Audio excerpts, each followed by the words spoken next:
الجاليات بحبنا للدعوة لله رب العالمين تطير. Assalamu alaikum wa rahmatullahi wa barakatuh, my dear brothers and sisters. This is the first day of Ramadan, and it was a tradition of the Prophet Muhammad sallallahu alayhi wa sallam to start with a famous supplication upon the sighting of the moon. Rasulullah sallallahu alayhi wa sallam used to say, Allahumma ahillahu alayna bil-amni wal-iman wal-salamati wal-islam. Four major elements that if a person attains those elements, he would actually have more secure and happy life. Rasulullah ﷺ has said, Allahumma ahillahu alayna, O Allah, let this month of Ramadan start with security, faith, safety, and submission. A lot of people would actually have security in their life. They don't suffer from any kind of problems when it comes to the wars or the shortage of food. They have plenty of food and they have everything provided with them, yet they don't have faith. That's why Rasulullah ﷺ has said, bil amni wal iman, security and faith. Faith is a very important element to start the month of Ramadan. A person who has security and faith and safety in the body, he doesn't suffer from any kind of sickness. And submission, he submit to the will of Allah, because Allah has prescribed fasting upon us during the month of Ramadan, and he submit his will to Allah subhanahu wa ta'ala and fast. That is an indication of a happy start of the month of Ramadan. Today, inshallah, we're going to tackle and discuss some spiritual benefits of the month of Ramadan. Imam al-Ghazali and other scholars as well have outlined many benefits, many spiritual benefits of fasting during the month of Ramadan. One of them, fasting during the month of Ramadan would help a person to attain piety. Piety has been taqwa. The taqwa has been discussed or mentioned in the Quran over 200 times. A very important element on the life of every Muslim, or in every man in general.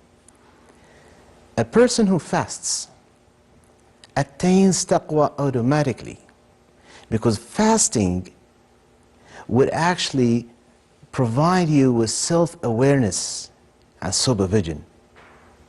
Because you're always alone. Sometimes you lock yourself in a room, there is nobody around, and nobody is watching you except Allah. You have no one to fear. You can eat, you can drink, but that is the taqwa that is operating and running inside you that prevents you from disobeying Allah. That is the taqwa. One of the major elements that represent the strong spirituality of a person. You always watch Allah subhanahu wa ta'ala not to eat and drink. A second spiritual benefit of fasting during the month of Ramadan is that fasting entails a physical hardship. You deprive your body from a fundamental element, food and drink and sex. Yet, that deprivation would help you to strengthen your soul and weaken your nafs. The nafs is that type of consciousness that would lead towards an animalistic drive. We all humans, and we all pursue to feed or to satisfy that or those animalistic drive, food, drink, and sex. But when someone is fasting, that drive is going to be weakened, and that weakening would help to uplift the spirit of a human being. In fact, even physically, even medically and scientifically, they say intermittent fasting would help the senses to get stronger. When you fast, for instance, for 8, 7, 9 hours, 11 hours, you will have more or better sighting, or better vision, and better hearing, and even better and clearer thinking as well.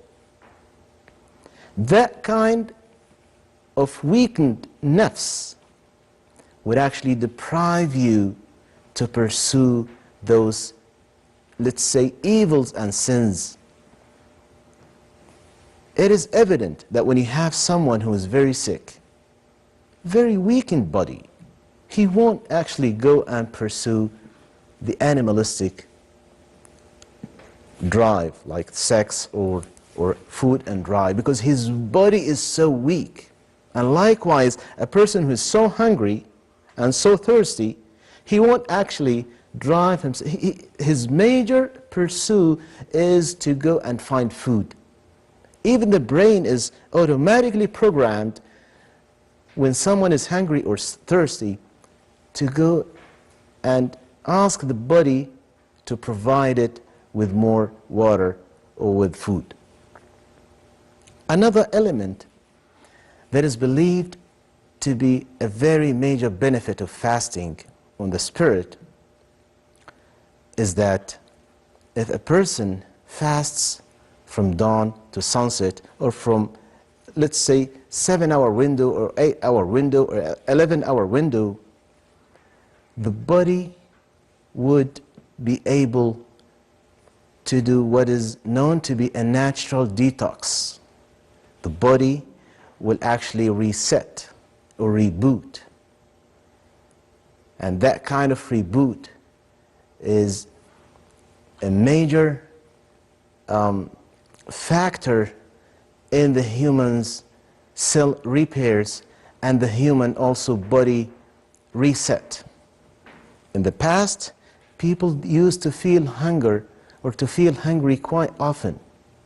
Nowadays, unfortunately, people are digging their graves with their teeth. They eat a lot, but they move less. It looks like the equation has been shifted around or upside down. In the past, people, they work a lot, but they eat less. Nowadays, we eat a lot and we move and exercise less. Fasting would help the body to get rid of those toxics that we always consume through the meat, through the food that we collect, we gather from the ground that consists of certain toxics. That's why the month of Ramadan, medically speaking, they call it the month of a yearly detox or detoxification process. Now, what does that detoxification help the spirit? If you have a healthy body, your spirit will be uplifted. You will have a high spirit. And if you have an unhealthy body, let's say an overweight or a belly fat, if you have that kind of unhealthy lifestyle, then your spirit will be down. There is a strong correlation between a healthy body and a healthy spirit as well. Another benefit of the month of Ramadan, as it has been discussed by scholars and doctors nowadays, is that fasting the month of Ramadan would help the person, would help the one who fasts to maintain a regular and balanced lifestyle. Our bodies needs that kind of balance, that kind of, let's say, regulation in the excretion of hormones, and also the blood sugar or the blood sugar insulin, the blood sugar level and the insulin secretion as well. Fasting would help to regulate and lower the blood sugar level, and would also help to lower the amount of insulin resistance in the body. Now, those medical benefits actually would reflect positively to the spirit as well. It has been reported that Umar bin Khattab radiyallahu anhu has said, إِيَّاكُمْ وَالْبِطْنَةِ فَإِنَّهَا مَفْسَدَةٌ لِلْجِسْمِ. Be aware of belly fat. Be aware of belly fat, as it reflects or destroys the body. And it has been also scientifically proven that belly fat is one of the catalysts that reflects negatively to the body. And also he said to a person, he has seen a person who has a big belly, he said to him, هَلَّا كَانَ فِي غَيْرِكَ. That belly fat should have been on somebody else, meaning you should have eaten less and spare that food you just overconsumed, spare it and give it to somebody else. The month of Ramadan actually would teach a person, would teach a Muslim to maintain that balanced lifestyle. Now, when we have that kind of weakened nafs during the day, during fasting, on the other side we would have a strong soul, because a weakened nafs would lead us to a strong soul that would bring us closer to Almighty Allah subhanahu wa ta'ala. That's what I'm saying always to my friends. Look at those sick people in hospitals. They feel humble, they feel weak, yet at the same time they have hope. Their spirit is uplifted. They have hope in Allah subhanahu wa ta'ala. Their spirit are so strong. Look at those people who are suffering from life dilemmas or problems. The more despair they have, the more miserable life they have, sometimes you find them spiritually they're strong enough to resist their calamities and tribulations they are actually encountering in life. A weakened body would lead a person to be spiritually strong and yet to be closer to Allah subhanahu wa ta'ala. Meaning, a person would shun those sins and evil deeds that he used to do in the past. Because he's fasting and he's actually seeing everybody around himself reading the Quran, going to the masjid, maintaining their 5 daily prayers. So his nafs would not lead him or would not actually pursue the evils and sins as it used to do in the month of Sha'ban or in the month of Rajab or in the month afterwards. So Ramadan is a station in which we can actually add more fuel to our souls and to our spirits, because the month of Ramadan would actually bring us closer to Allah subhanahu wa ta'ala. All we need is just to be self-aware and to be vigilant, to plan our daily routine in the month of Ramadan. Because a lot of Muslims, a lot of people, they just fast haphazardly. They just consider Ramadan to be as any other month of the year. They just wake up, eat, making suhoor, pray, and then they sleep until Maghrib, and then they wake up again, have breakfast, and then they go out and then enjoy the life, they say the night life of Ramadan. Those people deprive themselves of the chance or the opportunity actually to gain more rewards and to change or to lead a radical change in their lifestyle. Ramadan is an opportunity of change. Change in the social lifespan. Change in the diet. Change in your relationship with your relatives and neighbors. And yet, change in your relationship with Allah subhanahu wa ta'ala, your relationship with the prayer, your relationship even with the Quran, because Ramadan is the month of the Quran. Ramadan was the month in which Quran was revealed and sent down to people. And Allah has promised that a person who reads the Quran and makes more dhikr, promised him to attain tranquility and khushu' and itmi'nan. Tuma'nina means tranquility. Tuma'nina is more than happiness. Tuma'nina is a general term that entails a healthy, a happy, and a rejoiced lifestyle. That kind of feeling is so strong enough to be good enough in life. If you're deprived of tranquility, you are more likely to do evil to people, to your family members, to the neighbors, and to the people in general. That kind of tranquility, Allah subhanahu wa ta'ala has promised us to attain it if we remember Him. Through what? Through making dhikr, and the best of dhikr is the recitation of the Quran. Just make a plan to read one juz every day. Allah has promised you to attain tranquility. If you don't plan it, if you don't plan your daily routine during the month of Ramadan, it's going to be spent like any other month of the year. And that's a great loss. Another element that actually Imam al-Ghazali has mentioned as well is the need of belonging. One of the highest human needs is the need of belonging and affiliation. A Muslim who fasts have that kind of need fulfilled. They call it the need or the feeling of unity. You fast like any other Muslim in the globe, in earth. All of them, they fast at the same time. In your city, you break your fast simultaneously with any Muslim in the city. Right? In fact, there are 4 types of major unity. 4 types of unity in the religion of Islam. One of them is the 5 daily prayers. People, they worship Allah subhanahu wa ta'ala, they pray the Fajr simultaneously in one city. They go to the masjid, they see each other. We have another weekly unity, Salatul Jum'ah, the prayer of Jum'ah. People, they pray in one bigger neighborhood. That's another type of unity.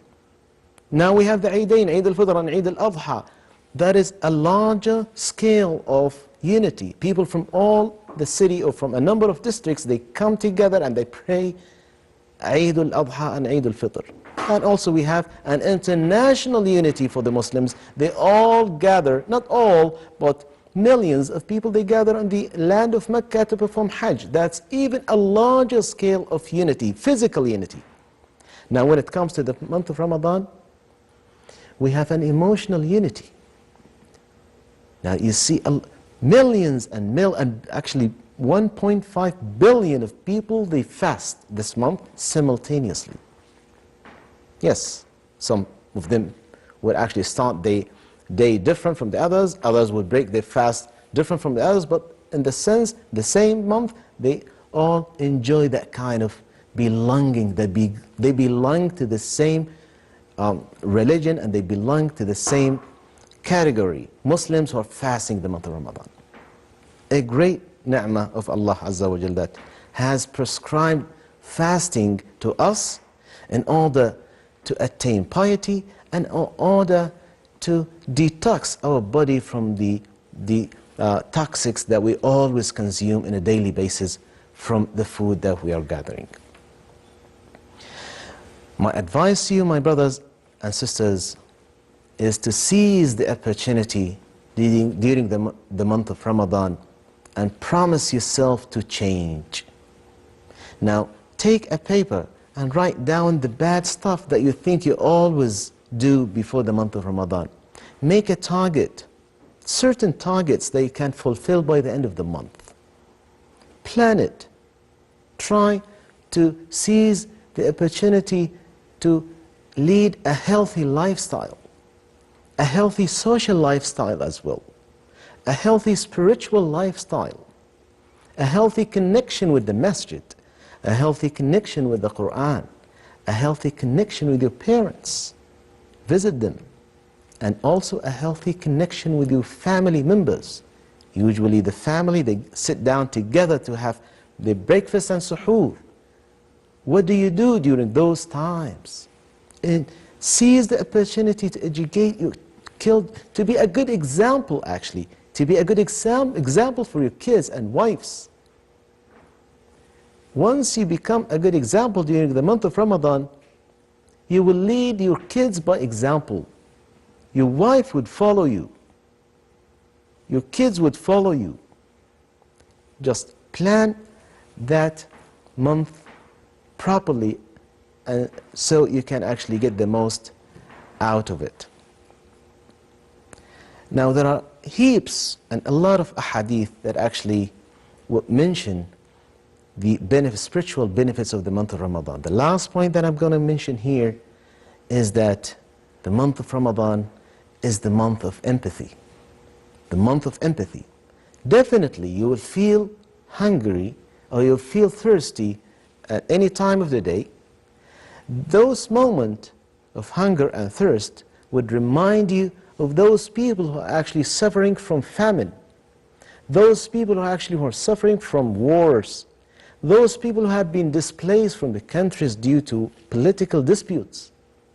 Now, once you have that kind of hunger and thirst feeling, you would sympathize and empathize with them. That kind of empathy would actually teach you something to have more empathy for people. Because a lot of people, they are so individualistic, they do not care about others. And yet, they do not pay charity. That kind of empathy would help you to pay charity, to pay zakah, to give sadaqah.